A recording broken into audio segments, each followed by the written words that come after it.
paid by the exporter. China's not going to pay the tariff.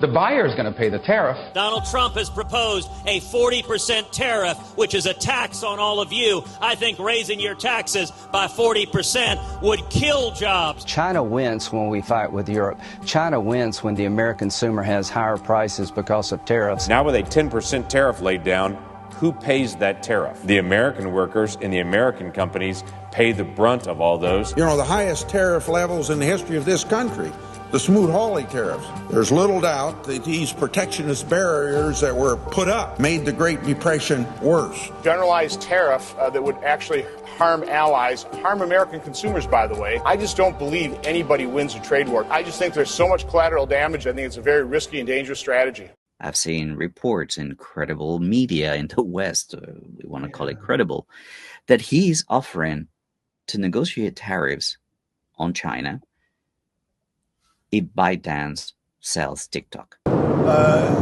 If I gave a little cut in tariffs, they'd approve that deal in 15 minutes. Trump's tariffs on the world. It seems that he is trying to address many issues with one single stone. He wants to contain China via protectionism. He is attempting to re-industrialize America.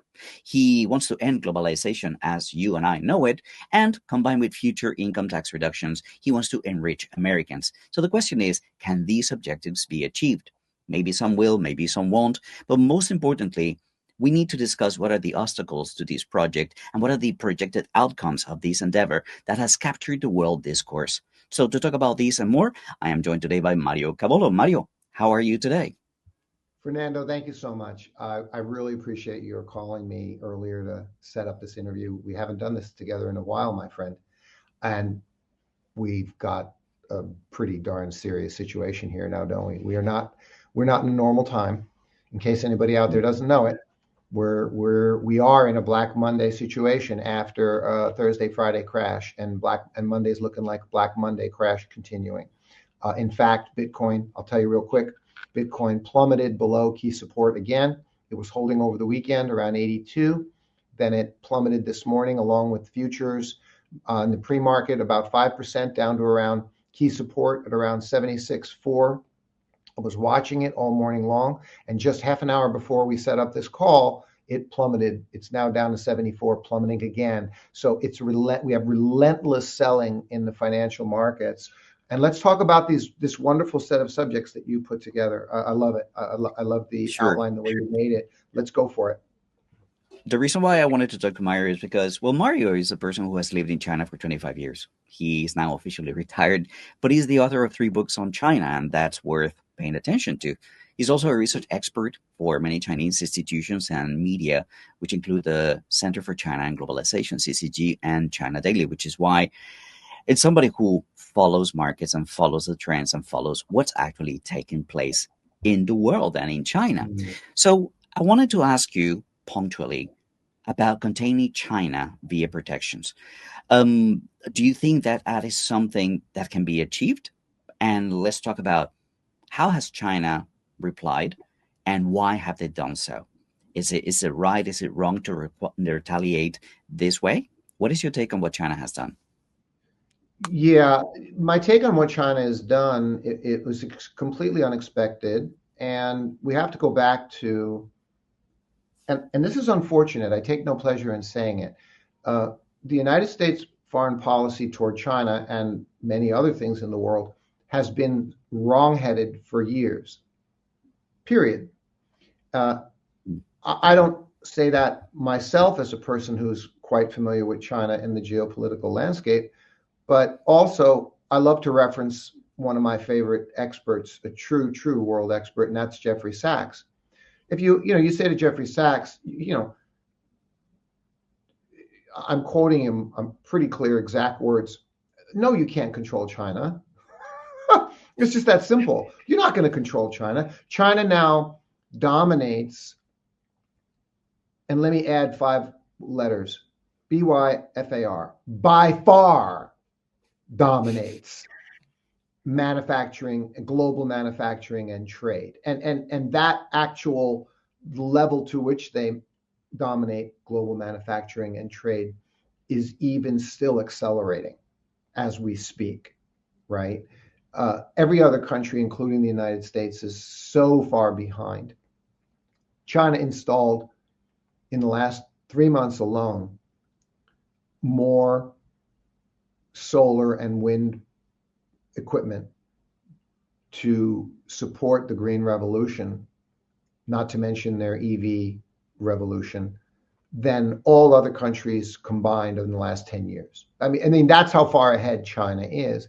And publicly, neither Trump nor any leader of the United States nor US media is ever going to let you know that. They're never going to let you, they're not going to let you in on It's this. not in their interest. They all know it. It's not in their interest of them to let them know the amount of robotics implementation in the country. We're going to talk about that later, but all this data is just not known to Americans, and this is why it's important for people to hear what we have to say. So in terms of this retaliation punctually, what was it, and what did it entail, and was it measured?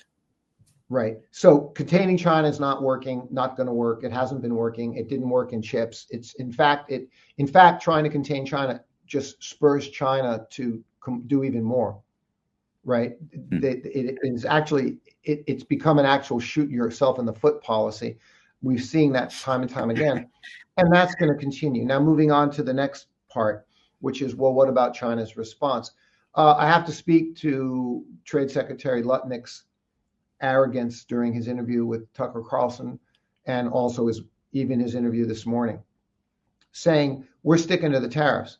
Listen, by the way, I understand that Trump's trying to reset America. That's good. We'll talk about that a little bit later, because America needs to be reset. What happened over the last 15, 20 years never should have happened in the first place. They never should have allowed the market to be a bubble. The Fed never should have made the billionaires richer via Wall Street, but they did. And now by letting the market crash, Trump is undoing that. That's a good thing. Okay. The market's only down 25%. That's not that big a deal. Even if the market goes down 30%, markets are supposed, ladies and gentlemen, stock markets are supposed to go down 25 to 30% every 5 years. They're supposed to. It's a normal cycle, and they prevented it. So what they did is horrible, and Trump's trying to undo that. A lot of people need to understand that, though a lot of what he's doing is flawed. Now, to what he did with this blanket tariff rollout on the world, and the way he did it, he could have and should have done it with diplomacy. He didn't. He did it with bullying and hubris and threatening. Okay, and he also did it on a lie. Yeah, he also did it. Yeah, he also did it on a lie that all of these, we're America. There's this guilt trip. We're America, and everyone's taking advantage of poor us. Oh, this is this is so ridiculous, right? So, but the main thing is getting to your point. They really completely. There's a word I'm looking for. Miscalculated. That's not the word I'm looking for, but it's a good substitute. They completely miscalculated. They completely misread what China's response was going to be. Lutnick, his arrogance, and obviously with Trump as well, thinking, China could only respond in one of three ways. And China didn't not only not respond in any of those three ways, but China responded in the least expected way possible. And they responded that way instantly. Within hours. Within hours and with precision. So China was ready for it. And when is the United States leadership, Trump or otherwise, going to get the message? It's like they're living in their own crazy, detached delusion world. They don't understand China. I mean, you and I could do a better job as trade secretary than Lutnick. They believe they understand China, and yet they don't understand China at all. The disconnect is unbelievable, and it's frightening. But China's response was 34% tariffs plus additional pressures in other industries, sanctions on another list of companies supporting military in Taiwan, which is completely uncalled for. I mean, by America, interfering with Taiwan's sovereignty, etc. So this is what China's response was. And I said it earlier, It's the Trump tariff tango in the suite. I named it. It's the tango. Trump threw out it's the Trump tariff tango. Trump's out on the dance floor. Boom, tariffs. And she was like, "Oh, you want me to come on the dance floor and dance? I'll dance." And she boom hits them with reciprocal tariffs, 34% plus more. So okay, I'll dance. And now she, the only leader, but the most important leader, Xi Jinping, and China out on the dance floor dancing the Trump tariff tango with Trump. It's very interesting how Trump tweets, "Oh, China caved. They couldn't wait. They panicked," and he did that in capital letters, as in he were panicking. It's important to understand that China has been preparing for this. They ran these scenarios back in Trump 1.0 with his tariffs. They knew what was going to happen. That's why they were able to respond so quickly. Within 2 hours, they had a whole package ready to go because they knew this was coming. What is being talked around is the possibility of China devaluating the yuan. Do you think that that is something that is going to happen? And if it does happen, what would be the next move for the United States? Because basically the idea of devaluating the yuan is to basically bypass these tariffs. I can give you a real quick answer on that one. China first responded with a very strong reciprocal tariff package itself, plus some additional points. And they sent a strong message. But I think what they're also going to do with their world partners, because they've got another 150 other countries out there that China is actively, in a healthy way and positive way and mutually cooperative way without killing anyone, growing with over 150 other countries that are happy that China's out there leading this multipolar world that's a peaceful world. Nobody's killing anybody. And that's, US just doesn't get it. And, that's where we are. And in that world, in particular, I think with the Southeast Asian partners and the currency pairs, that China will definitely offer some currency adjustment to help ameliorate the impact of the tariffs for its partners, not just for itself. I think that's what I believe that's what they're going to do. So let's see. Good. The other objective that Trump appears to have with this tariffs is to try and attempt to re-industrialize America. Now, when I look at what J.D. Vance posted or said in an interview not so long ago, when he said that China borrows from Chinese peasants in order to buy goods made by Chinese peasants. As horrible as that can be, right? The point that people fail to see is that China doesn't have peasants manufacturing things. What China is doing right now is modern manufacturing. And if America is to implement modern manufacturing at the levels that China has, it's going to need a few things. It's going to need tons of robots. And at this point, China is implementing and installing more robots than any other country around the world. And it's been so for the last few years. And tons of automation. These two require highly skilled workers. And if America is to follow this path, because they don't want to compete making sneakers to compete with Cambodia and Vietnam, they would like to compete doing high tech. They will also need a lot of capital equipment investment and some other technical infrastructure. But how to go about that, how to achieve this when your economy is financialized, because that's the issue. Financialization means that the market is so focused on how attractive the returns are in the stock market and how quick the results are in the stock market, that why would you take your capital out of here and put it in manufacturing, which is riskier and well, not as profitable? That's the question to ask, how to move capital to manufacturing. And the last thing to mention about this is something that would take time.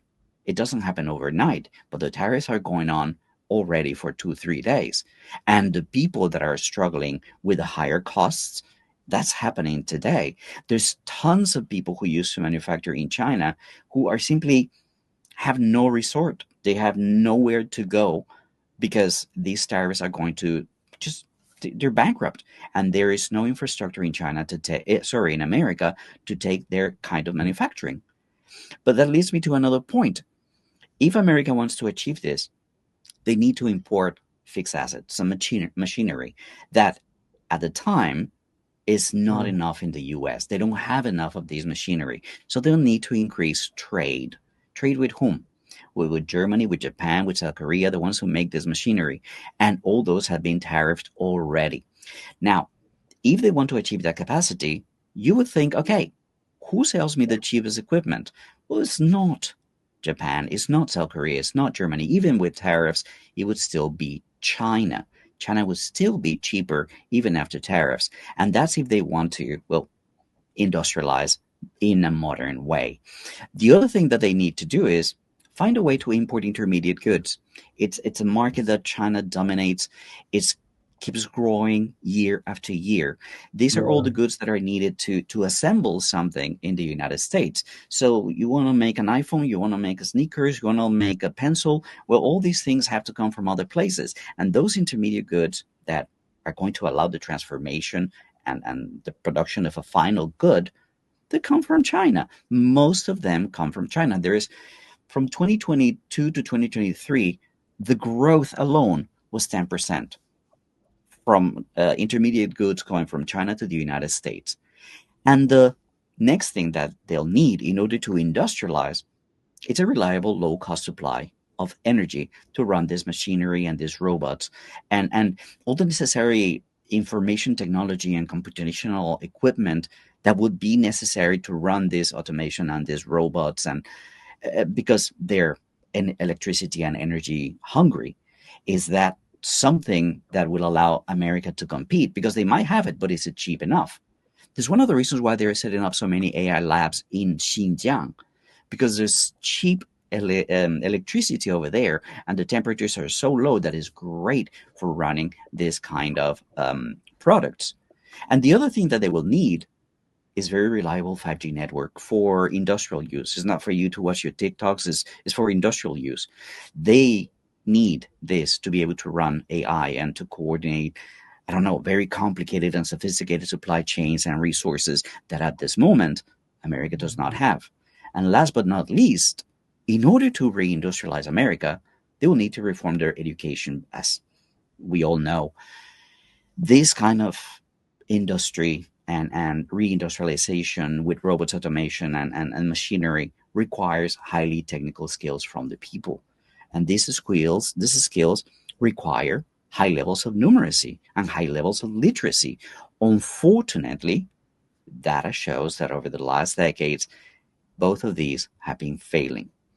And yeah, that's the final thing to say about this desire of Trump to reindustrialize America, that none of these things that I mentioned are going to happen in one political term. This project may be doomed by this tug of war of American democracy. Because remember, any success that the right may have will be sabotaged by the left, and vice versa. This is not one or the other being good or bad, because if you don't do that, if the opposition doesn't sabotage this moves towards a better America, then that party will never get back in power. That's the sad reality of where America is right now, and the challenge to what Trump is attempting to do. What are your takes on American reindustrialization? And is there did I leave anything behind, or?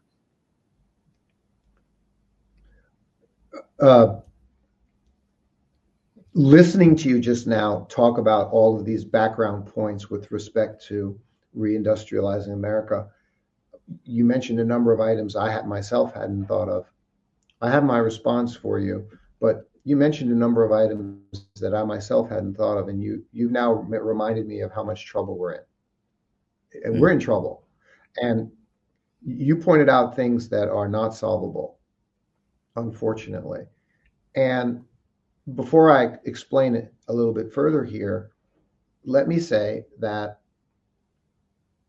I accept with pain I take no pleasure in the flaws that I see in that are happening with the Trump administration, because I love the idea that the Trump administration is trying to reverse so many things in America that need to be reversed. I do. I love that as an American, even though I've lived 25 years overseas. I want to see America do fantastic, because frankly, I want to see every country do fantastic. And since America is still the world's #1 global superpower of influence, okay, then I really want to see America do well, and the American people and the American government. And I'm just not seeing it. So, like many people, it breaks my heart, you know. But I love the idea that Trump wants to reindustrialize America. They never should have deindustrialized it in the first place, right? So that's the point. Unfortunately, one, from a practical point of view, and two, from a geopolitical point of view, it's going to be extremely difficult, if not impossible, because there's too much damage already done. They're already too far behind. They can't undo the incredibly damaging financialization of the U.S. economy that they've already done. They've financialized it through the banks, through Wall Street. And they can't undo that without creating an economic collapse. The degree to which they financialized the economy there, it can't be undone without doing enormous damage. So they're too far behind. There's already too much damage. And next, it's too expensive. You know, you say to me, you have this wonderful idea to open up new industries in America. It's hard enough in China now to expand new industries. And that's at lower cost by a factor of 3 to 5x. So in the United States, like we talked about, for example, you know, the high-speed rail, Fernando, between LA and San Francisco. It was supposed to be 4 billion, and then it was 8 billion, and then it was 20 billion. These numbers are so out of control, and it's still not even been built yet. And yet China can build a nationwide rail system for the same money, you know.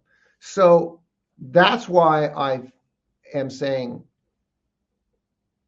that Trump and the whole Washington leadership team apparatus, right through to the trade secretaries, don't know what they're talking about.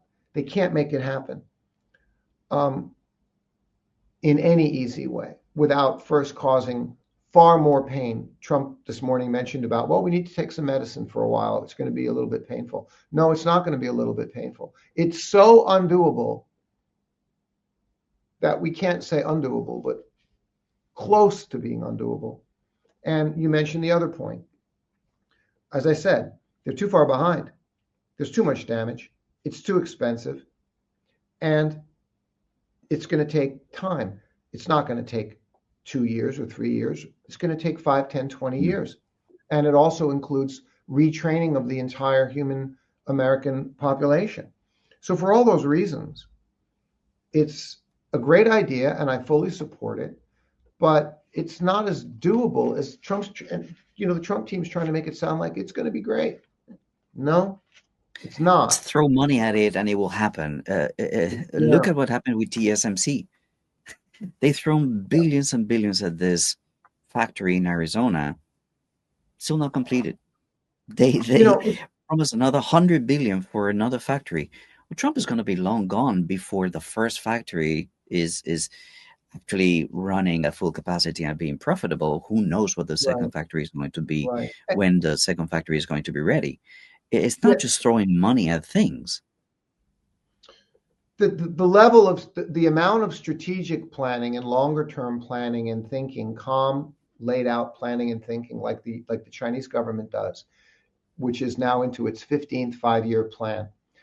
Carefully crafted plans, clearly and carefully and well crafted and executed steadily without bleeding off billions and billions and billions of dollars every month out of the country, which are needed for the country, into war, killing other people overseas, right? That's another thing too. How they can't, all that money that they're still blowing people up overseas.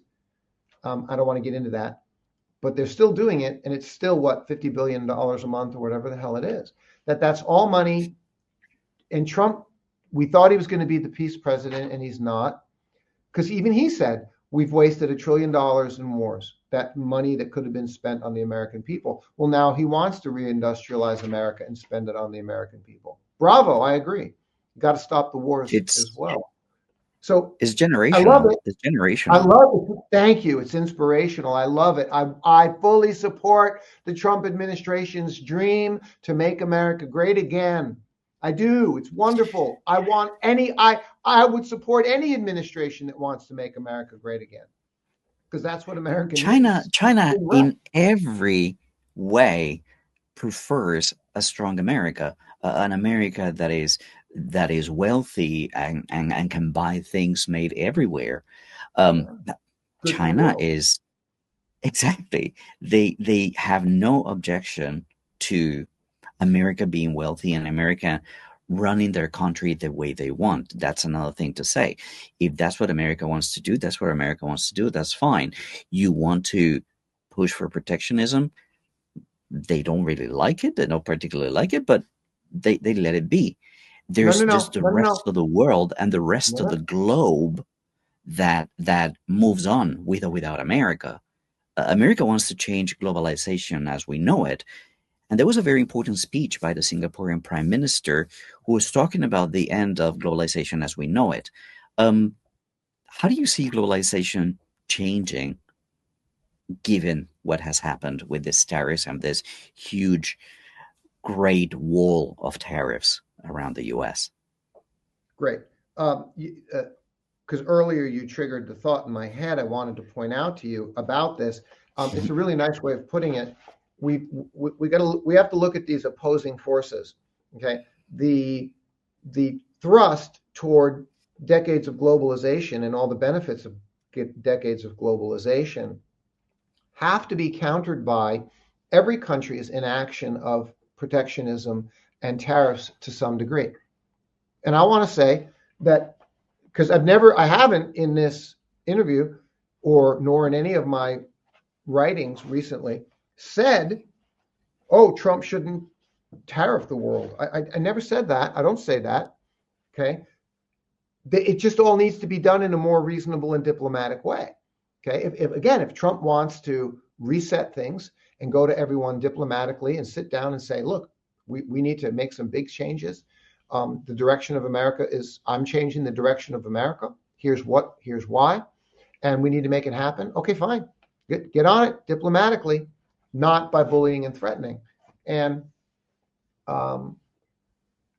because you said something earlier that triggered me to say, no, I sort of kind of disagree that protectionism is a bad thing. I don't want to couch it as a bad thing. Protectionism is a normal thing. Every country engages in protectionism. Every country has tariffs. The EU bloc has lots of tariffs. The China bloc has lots of tariffs. The Latin American bloc has lots of tariffs. I mean, if you go through the customs books, right? Customs, all the goods that are going in and out, imports and exports across customs borders all over the world.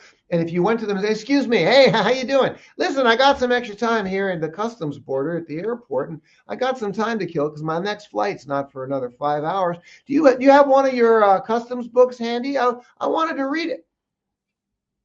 You know, I mean, the book is this thick. It's got thousands, hundreds of thousands of customs rules in it. And there's tariffs, taxes and tariffs on this goods and that good. I mean, depends on what the good is. It could be a bottle of water. It could be glass or plastic or a phone or a book, paper, foodstuff, seeds, grains. I mean, it goes nuts and bolts. It just goes on and on and on. So I'm not against the idea that every country has protectionist policies. China has plenty of protectionist policies. So does America. So does Europe. Good, fine. Just these things need to be dealt with in a diplomatic way, and that's not what's happening.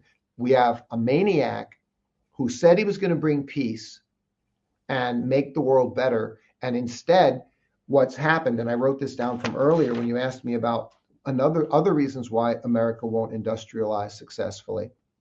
And it's the same reason why we're now going into a global economic period of global economic Armageddon, similar to what I think is going to be '09, which is the way that Trump is going about it, and his team as well, is creating extremely high levels of uncertainty, instability, and a lack of confidence and trust. Nobody trusts even what he says anymore. Whatever he might say tomorrow to cause the market to rally may not cause the market to rally, because we are to the point where no one can even trust what he says. I mean, this is true. I don't want, and again, I take no pleasure. I take no pleasure in saying this, but this is the reality. And markets hate uncertainty and instability and a lack of confidence and trust more than anything else. So this is all this is going to continue. Where we're at is going to continue until some announcements come along that are going to make it better. And to sort of wrap it up on my end, nothing is more important to make all of this that we've talked about today better than a Trump-Xi phone call. That is by a factor of 10x. The problem with the phone call, the problem with the phone call, and the problem for the American people, the American worker, the American family that's struggling with so many works and so many bills and so much debt and credit that is crushing them, is that Trump's word and Trump's signature is worth absolutely nothing. He has said,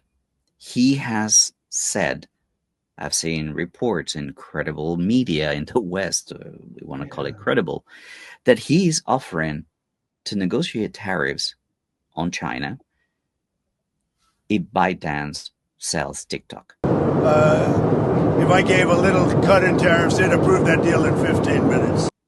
So I want you to take a moment and think about what I'm just telling you.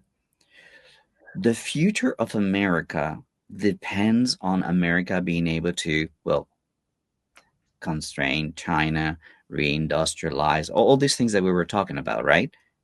Yeah. But he is willing to let go of the tariffs on China, which is the biggest threat, blah, blah, blah, if ByteDance sells TikTok. So your future is not as valuable as TikTok in the hands of American oligarchs. Yeah. Just take a second to think about that.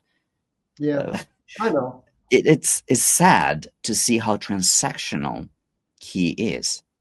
And the world is seeing this. I mean, I was trying to figure out what is going to happen to globalization. What will the rest of the globe do? To a degree. What I think is going to do is the global south is going to look to the most serious, most stable, as you like to define it, safest and the most normal country in the world, economy in the world, which is China. Absolutely. This is only going to benefit China. This is only going to push China in the direction of helping the rest of the global south. A few months ago, he announced in Beijing no tariffs for any developing country in Africa. I'm thinking, how long will it take until he says the same for all of South American countries so that they can trade with us? Again, that's my opinion. I have no information about this, but it's totally possible. That's how, look, if you're struggling to sell your products to the US because tariffs have been imposed on you, how about zero tariffs? Come, sell it to us. And that will sort out also the issue of consumption in China. If there's more goods available, then there's more consumption in China. That, again, as we were saying, one stone, several birds that you can tackle. So that's the way that I see how globalization is actually going to be modified. It's also going to affect U.S. in terms of U.S. dollar as a reserve, because we see more trade. It's been announced that the CIPA and the digital yuan is is already effective. There was a huge transfer of money, of capital, that took place between Saudi Arabia and Hong Kong using this new CIPS and this digital yuan.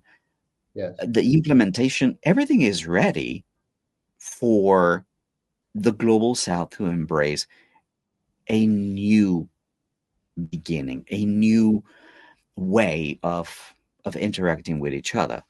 If America continues to whip the global south, well, at one point the global south is going to say, hey, we've had enough. Now, what about Europe? What have we heard about Europe? I heard that the UK wants to rejoin the EU. I think that's mostly a joke. But France is not happy with the tariffs.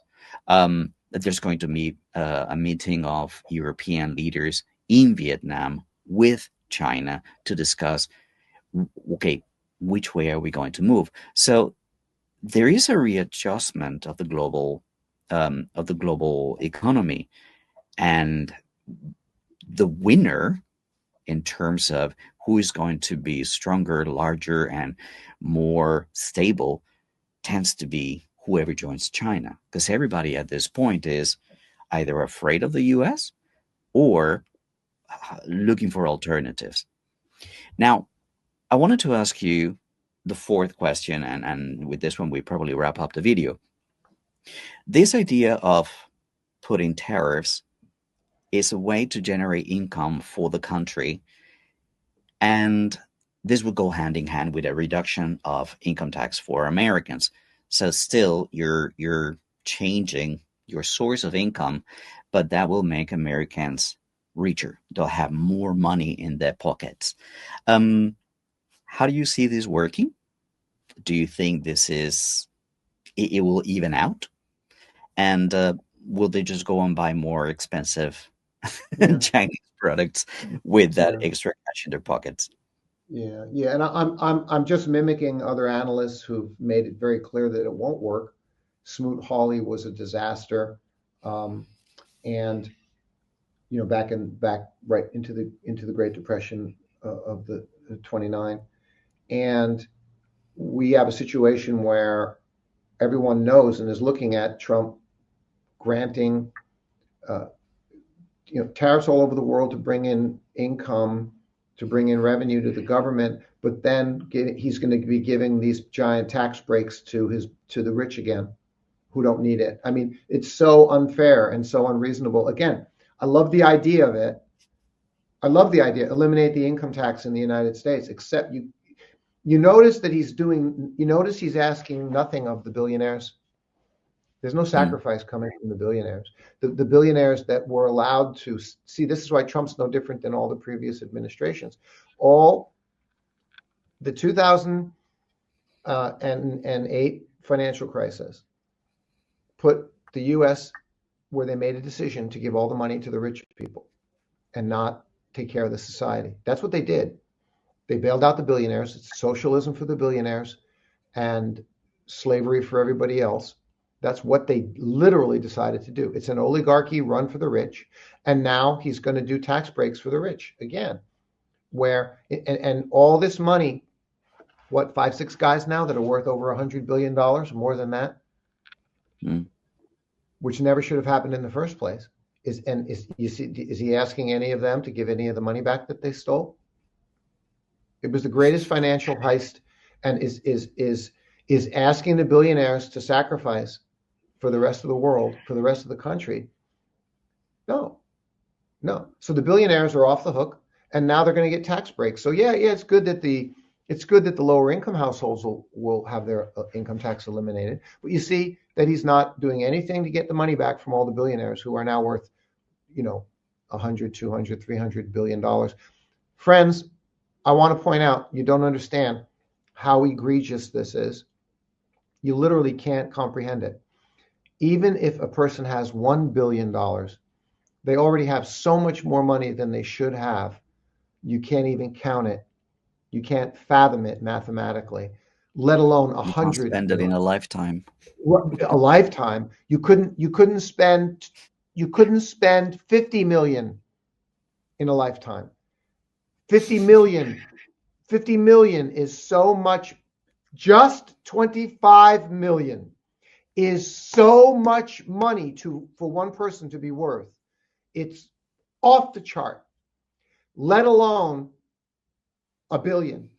So, which becomes even more off the chart, let alone, so to then allow an individual to have a financial and government and legal system that allows an individual to be worth 100 billion and intentionally creates that, and then to make it admirable is horrifying, and that's the real problem. And they're not going to fix it. They're not going to fix it. I think that's it. I would like to conclude today's video by reminding people something very important, is that the trade imbalances that America experiences are a symptom of the hollowing out of the economy. They're not the problem in itself. America is going to have to massively change itself from within, which is a huge challenge in itself, but it will also have to contend with what the rest of the world decides to do about their doing, about this abuse of its position as the reserve currency of the world. This is the way the world sees it. So, and military, and military. Yes, I'm trying to leave the military out of this and keeping mostly on economics and finance. So there you go. That is the challenge. I mean, it's all something very. Everybody wants to see America do well, do better. Yeah. Nobody's opposing that. But the challenges in front of them are huge. And people should wake up to the reality that it's not going to happen soon. And there is going to be a lot of pain to even begin to reindustrialize. That's what people need to understand. And yeah, I guess a lot of people are on this train of thought that, oh, we have all the cards. We have seen that conversation. No, they think they have the cards. It's not who has cards or who doesn't have cards. It's just that your reality is such. And talking about what we described here is not opinion. Most of it is just facts. Yeah. Yeah. Any final thoughts, Mario? Unfortunately, the final thought that's in my mind is that, and everything you're saying about how America is going to have this struggle, this plan is going to be rough. Unfortunately, America is deeply tied into the global world, and so it's going to this whole thing, starting with this crash right now, is going to drag the entire world down economically. So we're in for a very rough year. We will come out of it. It's inspirationally, again, I'm more supportive of it than I'm supportive of it. I am. America needs a reset. It needs to be fixed, absolutely. But unfortunately, the question is how. We're going to have a very rough year going right now. Yeah, it's going to be rough. The key thing is implementation. Yeah, it's Mario, thank you very much. And all of you watching, thank you so much for watching. Remember to like, comment, share, and subscribe. And, wishing the very best to Trump and all those Americans of good who really need an off-ramp to what is coming their way. Fernando. All right, guys. Until we see you again, take it easy, and bye for now.